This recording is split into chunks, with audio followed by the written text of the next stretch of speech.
நீங்கள் பார்த்து கொண்டிருப்பது உங்கள் ஜாஷுவா டிவி. சகல ஜனங்களுக்கும் நற்செய்தி.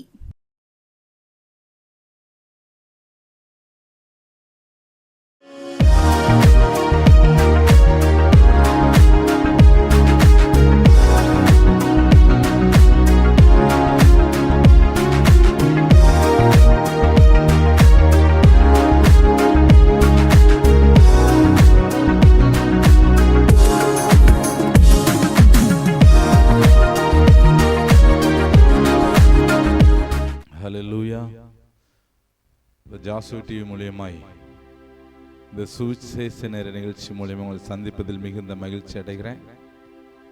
ஒவ்வொரு வாரமும் ஒவ்வொரு வார்த்தைகளால் உங்களை தேற்றி உங்களோடு பேசும்படியாய் தேவன் கிருபைகளை கொடுத்து கொண்டே இருக்கிறார். ஹல்லேலூயா, ஹல்லேலூயா. அவனுடைய சமூகத்தில் ஒரு பாடலை பாடி அப்படியே ஆண்டுடைய வார்த்தைக்கு நேரம் கடந்து செல்ல நான் ஆசைப்படுகிறேன். நேசரே திரு பாதம் அமர்ந்து நிம்மதி நிம்மதியே ஆர்வமுடனே பாடி துதிப்பேன், ஆனந்தம் ஆனந்தமே. எல்லாம் தெரிந்த பாடல். ஒரு மனமாய் கொஞ்ச நேரம் அவருடைய சமூகத்துல நம்ம பாடி துதிச்சு அப்படியே வார்த்தைக்கு கடந்து செல்ல நான் ஆசைப்படுகிறேன். நல்ல ஒரு மனமாய் சேர்ந்து பாடுவோமா? ஹல்லேலூயா. வல்ல செயல்கள் நீனைத்து நீனைத்து உள்ளமே பொங்குதையா. வல்ல செயல்கள் நீனைத்து நீனைத்து உள்ளமே பொங்குதையா. வல்லவரே நன்மை செய்தவரே நன்றி நன்றி ஐயா. நல்லவரே நன்மை செய்தவரே நன்றி நன்றி. எல்லாம் சேர்ந்து அவருடைய சமூகத்தில் பார்த்து அவரை பார்த்து சொல்லுவோமா? நல்லவரே வல்லவரே ஆராதனை ஆராதனை. நல்லவரே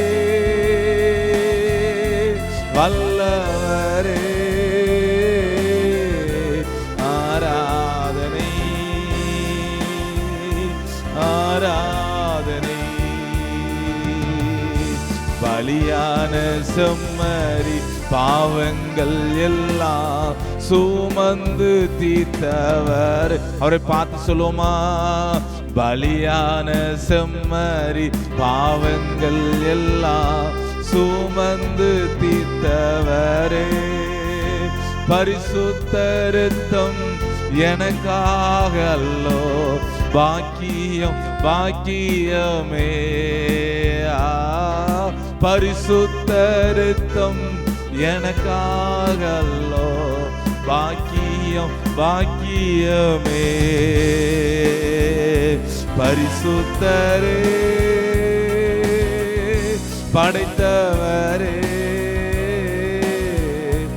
ஆராதனை ஆராதனை. பரிசுத்தரே படைத்தவரே ஆராதனை ஆராதனை ஆராதனை. பிரியப்படுகிறவரே, அவருடைய சமூகத்தில் வந்திருக்கு நம்மளை தேவன் நம்மளை அதிகமாய் ஆசீர்வதிக்கும்படியாய் எல்லா தடைகள் மத்தியில் நம்மளை அவர் தெரிந்தெடுத்தாரு.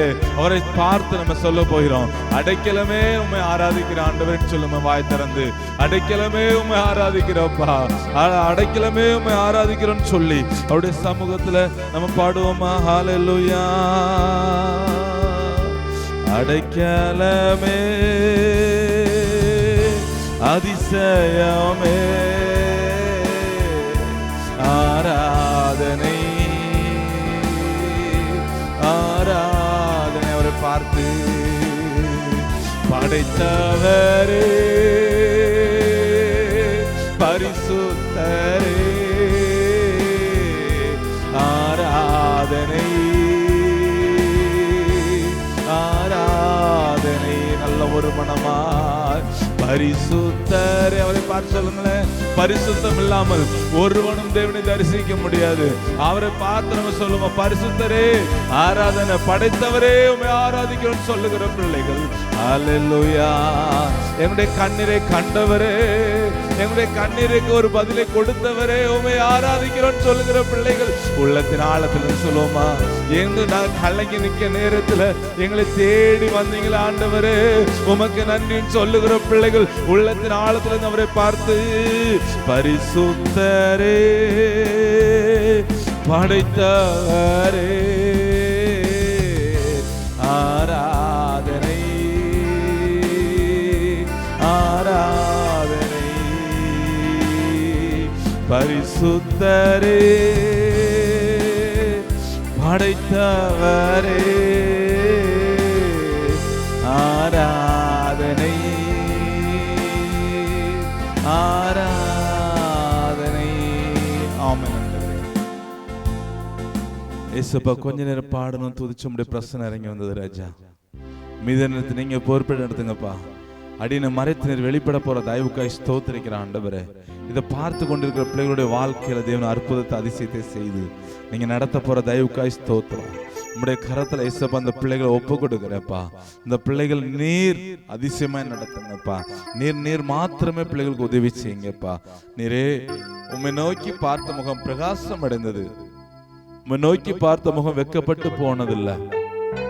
நீர் வெக்கப்படுத்துகிற தேவன் அல்ல, வெக்கப்பட்ட இடத்துல தலை நிமிர்ந்து நிற்க செய்கிற தேவனா இருக்கிறீங்க ராஜா. ஆமென் ஆண்டவரே. மீதி நீங்க பொறுப்பெடுத்துங்க இயேசுவின் நாமத்தில் பிதாவே, ஆமென். ஹல்லேலூயா ஹல்லேலூயா. இன்றைக்கு ஆண்டுடைய சமூகத்தில், அதாவது ஒவ்வொரு வாரமும் ஒவ்வொரு வார்த்தையினால் தேவன் உங்களோடு பேசிக் கொண்டு இருக்கிறார். போன வாரம் கண்ணீரை கண்டேன், விண்ணப்பத்தை என்ன கேட்டேன்னு சொல்லி அதை தொடர்ந்து என்ன செஞ்சு பேசிக்கிட்டு இருக்கிறோம். அதுல போன வாரம் அண்ணாளை குறித்து பார்த்தோம். அண்ணாள் என்ன செஞ்சான்னு சொல்லி சொன்னா, அவள் போய் மனங்கசந்து மிகவும் அழுது கர்த்தரை நோக்கி விண்ணப்பம் பண்ணின்னு சொல்லி நம்ம பார்க்கிறோம். ஹல்லேலூயா ஹல்லேலூயா. அதாவது மற்றவர்களுக்காக ஜெபிக்கல, அவளுடைய சுயத்துக்காக அவள் ஜெபித்தவளாய் இருக்கிறாள். ஹல்லேலூயா. அவள் தனக்காக ஜெபித்தவளாய் இருக்கிறாள். அதாவது தனக்காக தனக்கு ஒரு ஆசீர்வாதம் வேணும்னு சொல்லி இந்த அண்ணாள் ஆண்டுடைய சமூகத்துல முறையிட்டவளாய் இருக்கிறாள். ஹல்லேலூயா. அதாவது நிறைய பேர் ஜெபிக்கிறோம், என்ன காரியத்துக்கு ஜெபிக்கிறோங்கிறே தெரியாத நிலைமையில என்ன செஞ்சு ஜெபிச்சுக்கிட்டு இருக்கிறோம். இதுல பாருங்க, மிகவும் அவள் போய் மனங்கசந்து மிகவும் அழுது கர்த்தரை நோக்கி விண்ணப்பம் பண்ணி, சேனைகளின் கர்த்தாவே தேவரீர் உம்முடைய அடியாளின் சிறுமையை கண்ணோக்கி பார்த்து உம்முடைய அடியாளை மறவாமல் நினைத்தருளி உமது அடையாளுக்கு ஒரு ஆண் பிள்ளையை கொடுத்தால் அவன் உயிரோடு இருக்கும் சகல நாட்களிலும் நான் அவனை என்ன செய்வேன், கர்த்தருக்கு என்று ஒப்பு கொடுப்பேன்னு சொல்லி என்ன செஞ்சா ஆண்டுடைய சமூகத்துல பொருத்தனை பண்ணினான். ஹல்லேலூயா. அவ சொன்ன வார்த்தையின்படி அவ என்ன செஞ்சான்னு சொல்லி சொன்னா பொருத்தனை நிறைவேற்றுகிறவளாய் காணப்பட்டாள். ஏன்னு சொல்லி சொன்னா 27ஆம் வசனத்துல முதல் அதிகாரத்துல, அதாவது 1 சாமுவேல் முதல் அதிகாரத்துல 27ஆம் வசனம் சொல்லுது, இந்த பிள்ளைக்காக விண்ணப்பம் பண்ணினேன், நான் கர்த்தரிடத்தில் பண்ணினேன். அதாவது இந்த பிள்ளைக்காக விண்ணப்பம் பண்ணினேன், நான் கர்த்தரிடத்தில் கேட்ட என் விண்ணப்பத்தின்படி எனக்கு கட்டளையிட்டார் சொல்லி அவ சொன்ன வார்த்தைய தேவனுடைய சமூகத்தில் என்ன செஞ்சான்னு சொல்லி சொன்னா நிறைவேற்றுகிறவளாய் காணப்பட்டாள். ஹல்லேலூயா ஹல்லேலூயா. அதுல பாருங்க, ஆகையால் அவன் கர்த்தருக்கென்று கேட்டபடினால் அவன் உயிரோடு இருக்கும் சகல நாளும் அவனை கர்த்தருக்கே ஒப்பு கொடுக்கிறேன் என்றால் அவள் அங்கே இருந்து கர்த்தரை பணிந்து கொண்டான் என்று சொல்லப்பட்டிருக்கிறது. ஹல்லேலூயா ஹல்லேலூயா. அதுல பாருங்க, அவ என்ன செஞ்சான்னு சொன்ன கர்த்தரிடத்துல இந்த பிள்ளை வேணும்னு கேட்டதுனால இந்த பிள்ளை என்ன செய்ய, கர்த்தருக்கே நான் ஒப்பு கொடுக்கிறேன்னு சொல்லிட்டு அந்த பிள்ளை கர்த்தருக்கு ஒப்பு கொடுத்தாள். ஹல்லேலூயா ஹல்லேலூயா.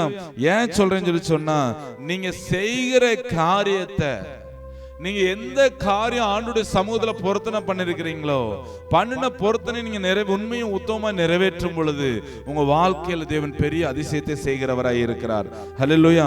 ஏன்னா இதுல பாருங்க, அவ சொன்ன, அதாவது அந்த பிள்ளை அதிகாலை, அவ 19ஆம் வசனத்துல அவர்கள் அதிகாலையில எழுந்து கர்த்தரை பணிந்து கொண்டு ராமாவில் இருக்கிற தங்கள் வீட்டுக்கு திரும்பி போனார்கள். எல்கானா தன் மனைவியாக அன்னாளை அறிந்தான். கர்த்தர் அவளை நினைத்தருளி சில நாள் சென்ற பிள்ளை அன்னாள் கர்ப்பவதியாகி அவள் குமாரனை பெற்று கர்த்தரிடத்தில் அவனை கேட்டேன் என்று சொல்லி அவனுக்கு சாமுவேல் என்று பெயரிட்டாள் என்று சொல்லப்பட்டிருக்கிறது. அடுத்து பாருங்க, அடுத்து பாத்தீங்கன்னு சொல்லி சொன்னா 21 எல்கானா என்பவன் கர்த்தருக்கு வருஷந்தோறும் செலுத்தும் பலியையும் தன் பொருத்தனையையும் செலுத்தும்படியாக தன் வீட்டார் அனைவரோடும் கூட போனான். அன்னாள் கூட போகவில்லை. அவள் பிள்ளையை பால் மறந்த பின்பு அவன் கர்த்தருடைய சந்நிதியில் காணப்படவும் அங்கே எப்பவும் இருக்கவும் நான் அவனை கொண்டு போய் விடுவேன் என்று தன் புருஷனிடத்தில் சொன்னாள். சொல்லிட்டு அடுத்து சொல்றான். அடுத்து பாத்தீங்கன்னு சொன்னா 23 வசனத்துல, அப்பொழுது அவள் புருஷனாகிய எல்கானா அவளை நோக்கி, நீ உன் இஷ்டப்படியே செய்து அவனை பால் மறக்க மட்டும் இரு, கர்த்தர் தம்முடைய வார்த்தையில் மாத்திரம் நிறைவேற்றுவாராக என்றான். அப்பொழுது அப்படியே அவள் அந்த ஸ்திரீ தன் பிள்ளையை பால் மறக்க மட்டும் அதற்கு முளைப்பால் கொடுத்தாள் என்று சொல்லப்பட்டிருக்கிறது. ஹல்லேலூயா. அடுத்து 24 வசனத்துல பாத்தீங்கன்னு சொல்லி சொன்னா, அவள் அவனை பால் மறக்க பண்ண பின்பு 3 காளைகளையும் 1 மரக்கால் மாவையும் 1 துருத்தி திராட்சரசத்தையும் எடுத்துக்கொண்டு அவனை கூட்டிக் கொண்டு கீழத்தில் இருக்கிற கர்த்தருடைய ஆலயத்துக்கு போனால் பிள்ளை இன்னும் குழந்தையா இருந்தது. அவள் ஒரு காளையை பலியிட்டு பிள்ளையை ஏலினிடத்தில் கொடுத்து விட்டு ஏலினிடத்தில் கொண்டு வந்தார்கள். அப்பொழுது அவள், என் ஆண்டவனே, இங்கே உம்மண்டையில் நின்று கர்த்தரை விண்ணப்பம் பண்ணின ஸ்திரீ நான் தான் என்று என் ஆண்டவனாகிய உம்முடைய ஜீவனை கொண்டு சொல்லுகிறேன் சொல்லுகிறார். அந்த இடத்துல இதுல பாருங்க, இதுல இவங்க 2 பேருடைய காரியத்தை பாருங்களேன். அதாவது கணவன் மனைவி இவங்க 2 பேருடைய காரியத்தை நீங்க பாத்தீங்கன்னு சொல்லி சொன்னா, இவங்க 2 பேரும், அதாவது இவ சொல்லுகிற காரியத்துக்கு, இந்த மனைவி சொல்லுகிற காரியத்துக்கு கணவன் அப்படியே கீழ்ப்படுகிறவனாய் காணப்பட்டான். அதே போல அந்த மனைவி சொல்லுகிற காரியத்துக்கு கணவன் கீழ்ப்படுகிறான், கணவன் சொல்லுகிற காரியத்துக்கு மனைவி கீழ்ப்படுகிறவளாய் காணப்படுகிறவளாய் இருக்கிறாள். அல்லேலூயா. அதாவது பாத்தீங்கன்னு சொல்லி சொன்னா, ஒரு வீட்டுக்கு ஜெபிக்க போயிருந்தேன். 2 நாள் சென்னையில போய் என்ன செஞ்ச, ஊழியத்தை நிறைவேற்ற தேவன் கிருபை கொடுத்தார். அப்போ வீட்டுக்காருக்கு உடம்பு சரியில்லைன்னு சொல்லி சொல்லும் போது, அவருக்கு என்ன தேவையோ அதை அவரே எடுத்து என்ன செஞ்சுக்கணும், சாப்பிட்டுக்கணும்னு சொல்லிட்டு நிறைய வீடுகள் இது நடக்கு. இப்படி அவரே என்ன செஞ்சுக்கணும், அதை சாப்பிட்டுக்கணும். அவருக்கு என்ன டேப்லெட் போடணும், என்ன செய்யணும், என்ன பண்ணுங்கிறத என்ன செய்யுங்க, அவங்களே செஞ்சுக்கிடணும் அப்படின்னு சொல்லிட்டு நிறைய பெண்கள் நிர்விசாரமாய் இருக்கிறத தேவன் காண்பித்தார். அதாவது ஒரு பழமொழி சொல்லுவாங்க, என்ன சொல்லுவாங்கன்னா, தாய்க்கு பின் தாரம்னு சொல்லி சொல்லுவாங்க. தாயுடைய அதாவது ஒரு மனைவிய தேவன் என்ன செய்ய எந்த இடத்துல வச்சிருக்கிறாருன்னு சொல்லி சொன்னா, ஒரு தாய்க்கு சமமான இடத்துல வைத்து பார்க்கிறவராய் இருக்கிறார். புருஷனானவன் தம் மனைவி ஒரு தாயுடைய ஸ்தானத்துல வைத்து பார்த்துருக்கான். தாயா இருக்கிறவா எப்படி இருப்பான்னு சொல்லி சொன்னா, தம் பிள்ளைக்கு என்னெல்லாம் செய்யணுங்கிறத என்ன செய்வான், நினைத்து பார்த்தவர் செய்கிறவளா இருப்பாள். என்ன பண்ணணும், என்ன செய்யணும்னு சொல்லிட்டு இது பார்த்தா ரொம்ப ஒரு அசால்ட். அவருக்கு தேவை அவர் பார்த்துக்கிடுவாரு, நமக்கு என்ன. புருஷனை குறித்து தேவன் உங்களுடைய சமூகத்தில் உங்ககிட்ட தான் தேவன் கணக்கு கேட்கிறவராக இருக்கிறார். இதுல பாருங்க, அப்பொழுது அவள் புருஷனாகிய எல்கானா அவளை நோக்கி, நீ உன் இஷ்டப்படி செய்து, நல்ல பாருங்களேன், உன் இஷ்டப்படி நீ செய்ய. ஆண்டுடைய சமூகத்தில் நீ கேட்ட, உனக்கு ஆண்டு செஞ்சாரு, அது மறு பேச்சு பேசல. உன் இஷ்டப்படி செய்ய. இரவு பகல் நிறைய குடும்பத்துல பாத்தீங்கன்னு எந்த நேரம் நல்ல ஜெபம் பண்றீங்க, நல்ல ஜெபிக்கிறீங்க, நல்ல ஆண்டுக்காக வைராக்கியமா இருக்கிறீங்க. ஆனா குடும்பத்துல உள்ள வாழ்க்கையில ஆண்டவருக்கு பிரியமான காரியத்தை நீங்க செய்யாம வேற ஒரு வழியில போய் கொண்டிருக்கிறீங்க. ஆண்டவர் உங்க குடும்பத்துல எந்த காரியத்தை விரும்புகிறாரோ அந்த காரியத்துக்கு நீங்க என்ன செய்யல, இடம் கொடுக்கல. கணவன் மனைவி ஒற்றுமையா இருக்குன்னு சொல்லி ஆண்டவர் விரும்புறாரு, சண்டை பண்ணி கொண்டிருக்கிறீங்க. நிறைய குடும்பங்கள்ல வேதனை தான். நீங்க செய்கிறத பார்த்து உங்க பிள்ளை செய்து கொண்டு இருக்கும். ஒரு சாட் ஒன்று பார்த்தேன். ஒரு சாட்டு, அதாவது நான் ரொம்ப பார்க்க மாட்டேன், ஒரு நாள் திடீர்னு அதை பார்த்தேன். அதுல ஒரு நிகழ்ச்சியை பார்க்கும்போது அதுல பாத்தீங்கன்னு சொல்லி சொன்னா, ஒரு சகோதரி சொல்றாங்க, புருஷனோட நல்லா வாழ்ந்துகிட்டு இருந்தாங்களாம். வாழ்ந்துகிட்டு இருக்கும்போது சின்ன சின்ன சண்டை வந்துகிட்டே இருந்ததாம். இந்த சண்டை வர்றதை பார்த்து இவங்க என்ன செய்வாங்கன்னா, இவ்வளவு கஷ்டமா இருக்கு, எனக்கு என்ன என் வாழ்க்கை, எனக்கு என்ன வாழ்க்கை நீங்க எனக்கு தீர்மானிச்சு கொடுத்துருக்கீங்க, என்ன வாழ்க்கையை ஏற்படுத்தி கொடுத்துருக்கீங்க, இந்த வாழ்க்கை எனக்கு சரியில்லை, எந்த நேரம் பார்த்தாலும் என்ன செய்யுது, வீட்டுல ஒரே பிரச்சனையா இருக்குது, இவன் என்ன பண்ணாலும் எந்த நேரம் பார்த்தாலும் எனக்கு பிடிக்காத காரியத்தையே பண்ணிக்கிட்டு இருக்கான்னு சொல்லிட்டு அவங்க அண்ணன் தம்பிகிட்ட போய் மாறி மாறி சொல்லிக்கிட்டே இருந்தாலும். சொல்லிக்கிட்டே இருந்த உடனே அப்ப இந்த உனக்கு இந்த புருஷன் உனக்கு என்ன செய்ய வேண்டாம், நீ அதனால என்ன செஞ்சிரு, இதை டைவர்ஸ் பண்ணிருன்னு சொல்லி அவங்க அண்ணனும் தம்பியும் சேர்ந்து என்ன செஞ்சிருக்கிறாங்க, புத்தி சொல்லியிருக்கிறாங்க.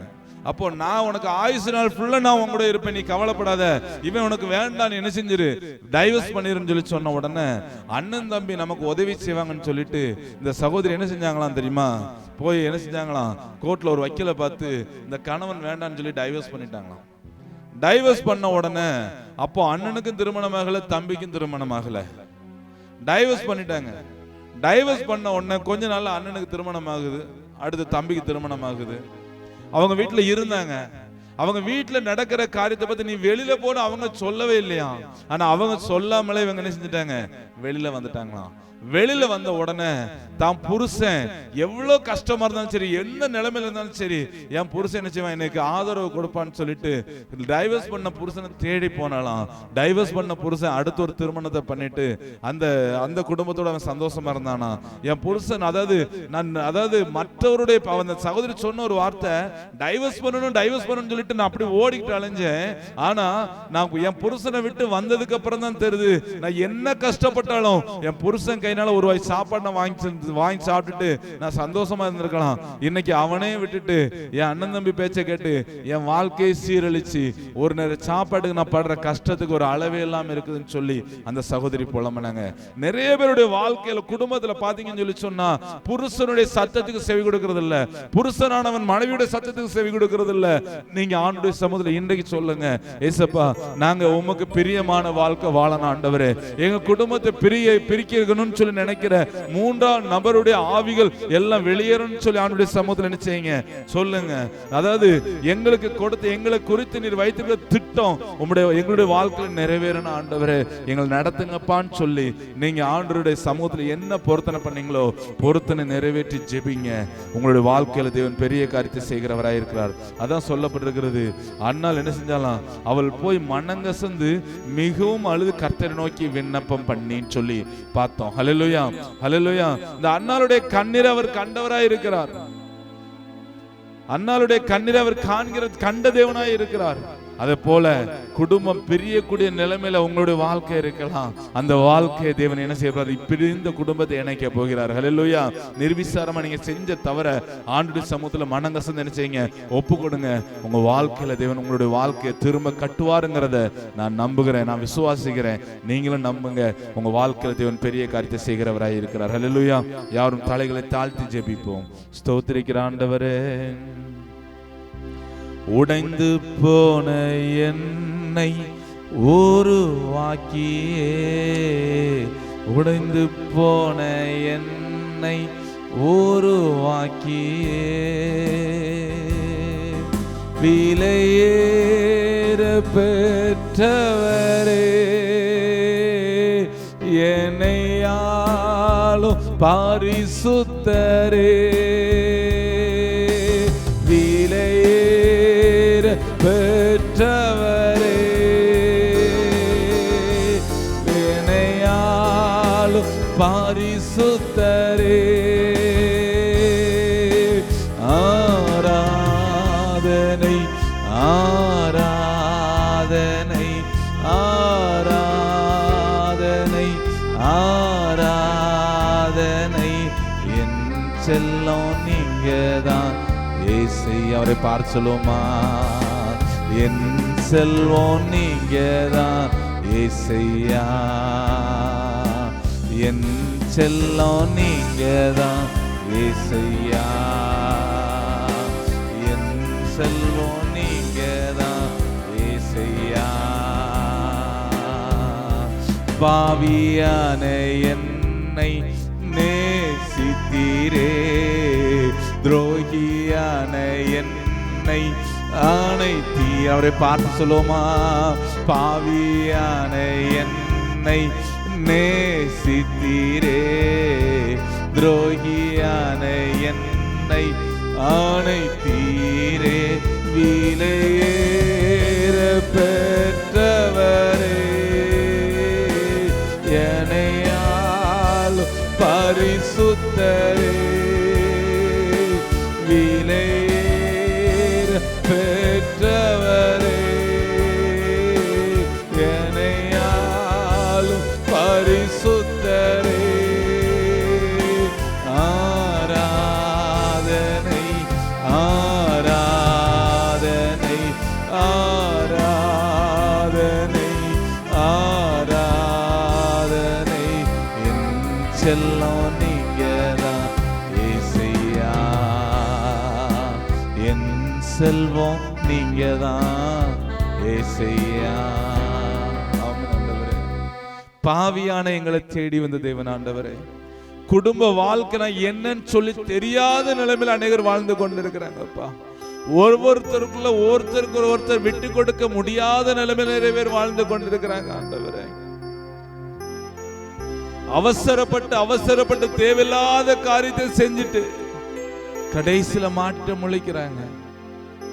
அண்ணால் தன் புருஷன் சொன்ன வார்த்தைய புருஷன் சொன்ன இஷ்டப்படி என்ன செய்யும் சொல்லி ரெண்டு பேரும் மனப்பூர்வமா ஆண்டுடைய சமூகத்துல பிள்ளை கொடுத்தாங்க.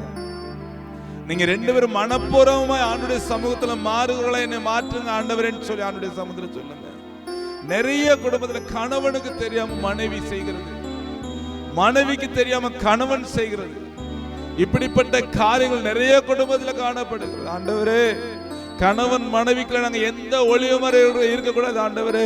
நாங்க உண்மையா இருக்கிறோம்னு சொல்லி ஆண்டுடைய சமூகத்துல பொருத்தனை பண்ணுங்க. உண்மையுள்ளவன் என்று எண்ணி உனக்கு கனமான சேவையை தேவன் கொடுத்திருக்கிறார். ஒரு குடும்பத்தின் ஆளுமை உனக்கு கொடுத்திருக்கிறார். நீ உண்மையாயிரு, தேவன் உன்னை உயர்த்துகிறவராய் இருக்கிறார். ஏன் என்னை ஆண்டு மறந்துட்டாருன்னு சொல்லிட்டு இருக்கான். உண்மை இல்லாததுனால மறந்து போன நிலைமையில நீ காணப்படுகிறார். இன்றைக்கு ஆண்டு சமூகத்தில் உண்மையாயிரு. அன்னால் மனங்கசந்து கர்த்தர் நோக்கி விண்ணப்பம் பண்ணினா அவருடைய வாழ்க்கையில அதிசயத்தை செய்தார். அந்த எசேக்கியாவை பார்த்து உன் கண்ணீரை கண்டேன், உன் விண்ணப்பத்தை கேட்டேன்னு சொல்லி சொன்னாரு. கண்ணீரை கண்டு தூரம் போகிற தேவன் அல்ல, உன் கண்ணீருக்கு அவர் இறங்கி உனக்கு உதவி செய்கிறவராய் இருக்கிறார். ஆமென் ஆண்டவரே. கொஞ்ச நேரம் பாடணும், துதிச்சு உங்களுடைய பிரச்சனை இறங்கி வந்தது. உங்களுடைய வார்த்தையினால பிள்ளைகளோடு தேற்றினீங்க, பிள்ளைகளோடு பேசுனீங்க. அதுக்கு நன்றியோடு உண்மை ஸ்தோத்திரிக்கிறோம். உமக்கு பிரியமானவர்களாய் வாழ எங்களுக்கு கிருபை செய்யுங்க. உமக்கு பிரியமானவர்களாய் நாங்கள் வாழணும். அப்படிப்பட்ட கிருபைகளை எங்களுக்கு செய்யுங்க. இன்னும் உங்களுடைய சமூகத்தில் நாங்கள் எப்படி இருக்கோம் சொல்லி எங்களை இன்னும் பரிசுத்தப்படுத்தி பரிசுத்தமாய் வாழ்கிற பிள்ளைகளை எங்களை மாற்றுங்க. ஆசீர்வதிங்க ராஜா. இந்த சேனலை பார்த்து கொண்டிருக்கிற ஒவ்வொரு பிள்ளைகளையும் ஆசீர்வதித்து உயர்த்துங்க. இந்த ஜாசு டிவி மூலமா நடக்கிற ஒவ்வொரு ஊழியங்களையும் நீர் ஆசீர்வதிங்க. அது மாத்திரம் இல்ல, இந்த ஊழியத்துக்காக ஜெபிக்கிற உழைக்கிற ஒவ்வொரு பிள்ளைகளுக்கு நான் விசேஷமாய் ஜெபிக்கிறேன். பிள்ளைகளை ஆசீர்வதித்து உயர்த்துங்க. தேவைகளை சந்திங்க, இந்த ஊழியத்தின் தேவைகளை சந்திங்க. இதை பார்த்து கொண்டிருக்கிற பிள்ளைகளுடைய தேவைகளை சந்திங்க. பெரிய காரியம் செய்யுங்க. இயேசுவின் நாமத்தில் பிதாவே, ஆமென். உங்களுக்காக நாங்கள் ஜெபிக்கிறோம், எங்களுக்காக நீங்களும் ஜெபிங்க. ஒவ்வொரு வாரமும் ஞாயிற்றுக்கிழமை ரெட்டைக்குளங்கிறதான கிராமத்தில் ஆறாவது நடந்து கொண்டிருக்கிறது. வேறு சபைக்கு போகாதவங்க எங்கள் சபைக்கு வாங்க, சேஷமாக உங்களுக்கு ஜெபிப்போம். உங்களுடைய வாழ்க்கையில் தேவன் நன்மைகளை செய்கிறவர்கள். மாதத்தில் 4வது சனிக்கிழமை ரெட்டைக்குளம் சபையில் என்ன பாஸ்டிங் வச்சிருக்கிறேன், வாங்க, தேவன் உங்களுக்கு விடுதலை கொடுப்பார். ஹல்லேலூயா. கர்த்தர் தாமே உங்களை ஆசீர்வதிப்பாராக. எங்களுக்காக ஜெபிச்சு கொள்ளுங்க. God bless you. ஆமென்.